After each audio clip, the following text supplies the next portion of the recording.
Hello mga kachika!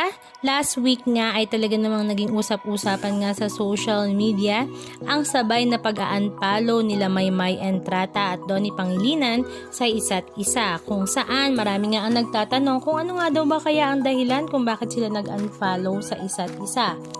Unang napansin nga ng mga netizens ang pagkawala ng dalawa sa following list ng isa't isa, kaya naman nga ito ay nag-spark at naging usap-usapan.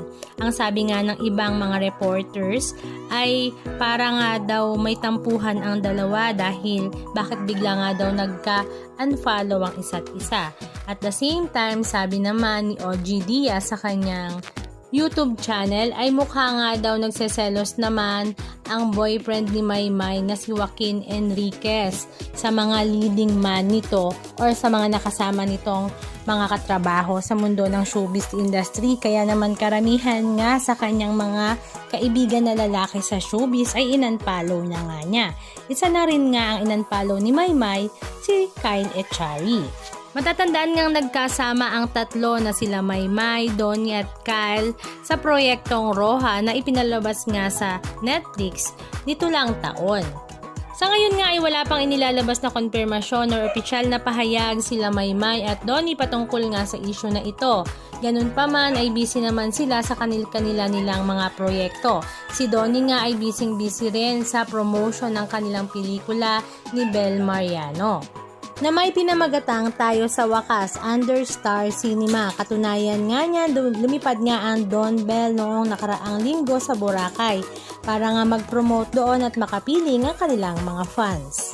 Samantala, si Maymay Entrata naman ay busy rin nga sa kanyang mga kaliwat kanang commitments. At the same time ay ipinasilitiran nga niya sa kanyang social media account na nanood nga siya ng Coachella kasama naman ang kanyang boyfriend na si Joaquin Enriquez. Talaga namang inlababo nga ang ating bisdak na si Maymay Entrata.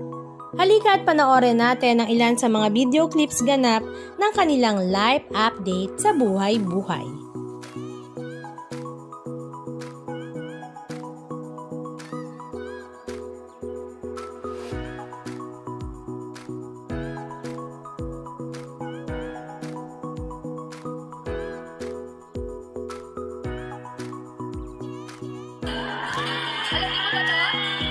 Pamasa muna tayo.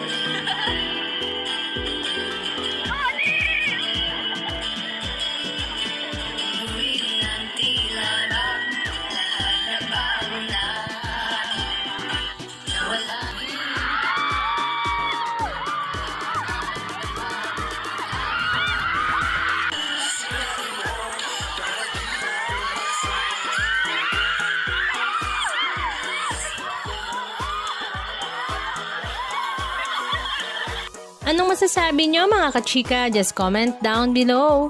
And please don't forget to subscribe. Thank you!